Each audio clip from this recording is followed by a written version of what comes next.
ነፍስ ያወቀ ሰው አይዋሽም። ነቢያችን አለይሂ ሰላቱ ወሰላም ሙእሚን ዝሙት ይሰራል ወይ ቢሏቸው አዎ፣ ይጠጣል ወይ ቢሏቸው አዎ፣ ሙእሚን ይዋሻል ወይ ቢሏቸው ላ አይዋሽም ነው ያሉት። ውሸት፣ ክዳት የሙናፊቅ መታወቂያዎች ናቸው። አገሬን ባልወድ ኑሮ ሳዑዲ እንዲቀመጥ ተለምኛለሁ፣ ካናዳ እንዲቀመጥ ተለምኛለሁ፣ አሜሪካ ተለምኛለሁ። አሁንም እየተለመንኩ ነው እና ቶሎ እየተባልኩ ነው። እኔ አገሬን ባልወድ መንግስቴን ባልወድ ኑሮ ተካናዳ አልመጣም ነበር።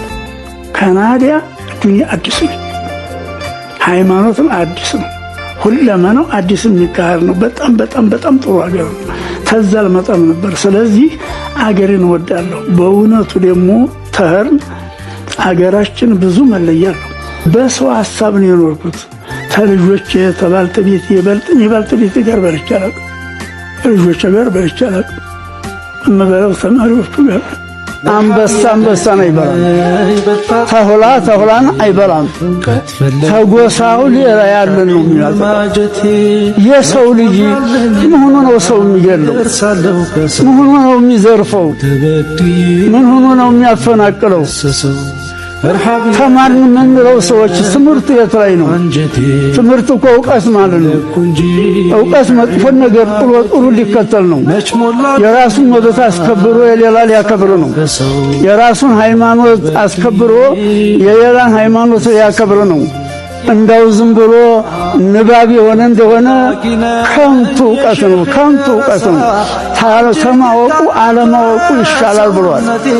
መሃይም ነው ያወቀው ሰው መሃይም ነው፣ አዋቂ አይደለም ብሏል ኪታባችን። በተግባር ላይ ታሩ አለ። አንድ ሰው ራሱ ተቤቱ ቢያስወጡት፣ ቢያፈናቅሉት፣ ቢገሉት፣ ቢያደሙት ደስ አይለው። ልጆቹ ላይ ይሄ ቢደርስ ደስ አይለው። ሚስቱ ላይ ቤተሰቡ ላይ ቢደርስ ደስ አይለው። ሌላ ላይ ሲሰራው ለምን ይደሰታል? የሀገሩን ሰው ወንድሙን እህቱን ሲያፈናቅል ሲያደማ ሲገል እንዴት አይሰማውም?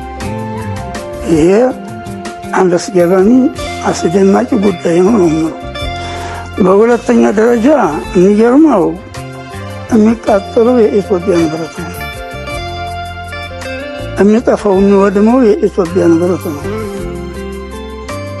እድገት እየፈለግን ሀገራችን ችግርተኛ ነች እያልን ተውጭ ክጄ እየለመን እያመጣን ይህኑ ደግሞ የተገኘውን ማውደማችን፣ ማጥፋታችን፣ ማቃጠላችን በጣም አስገራሚ አስደናቂ ነው። እውነት አእምሮ አለው ሰው አቅል ላለው ሰው ባይማር እንኳን እንደው አእምሮ ትክክለኛ አቅል አእምሮ ላለው ሰው ይሄ በጣም አስገራሚና አስደናቂ ነው። በሶስተኛ ደረጃ ተጋለን ሀብታችንን አውድመን እስባችን ተዲያምተን አንዱን አፈናቅሎ አብረን የምንኖር ሰዎች ነው።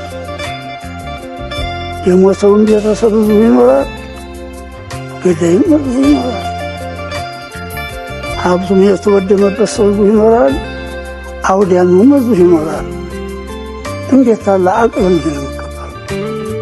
እንዴት ያለ ትምህርት፣ እንዴት ያለ እውቀት ነው የሚቀበለው? ይሄ በጣም አስደናቂና አስገራሚ ነው። ይህ የሚከስተው ኃጢአት ተሆነ፣ የሚያመጣው አረመኔነት ተሆነ፣ የሚያመጣው ዝርፊያ ተሆነ፣ የሚያመጣው ደም ማፋሰስ ተሆነ፣ የሚያመጣው የበታች በላውን አለማክበር ተሆነ፣ የሚያመጣው ልጆች ቤተሰቦቻቸውን አለማክበር ተሆነ፣ ወላጆች ልጆቻቸውን አለመንከባከብ ተሆነ፣ ኃላፊዎች የህዝቡ መብት አለመጠበቅ፣ እንደዚህ ያሉ ነገሮች ተሆኑ ምክንያቶቹ ወደ መፍትሄው መሄድ ነው የሚያስፈልገው። መፍትሄው ምንድን ነው? ወደ ፈጣሪ እየተመጸጸት መመለስ፣ ከዙልም መቆጠብ፣ ከዝሙት መታቀብ፣ ከበደል መታቀብ፣ መሪዎች መሪያቸውን በትክክል መምራት፣ ተመሪያቸውን ወላጆች በቅጥ በወጉ መሆን፣ አስተማሪዎች ተማሪዎችን በወግ መምራት፣ ተማሪዎች የበላያቸውን ማክበር፣ ይህን አደጋ ተከላከልልን። እኛ አቅም የለንም ማለት የየአንዳንዱ ሰው ድርሻ። አሁን የአሁኑ መድኃኒት የአሁኑ መፍትሄ ምንድን ነው? ዱዓ ነው።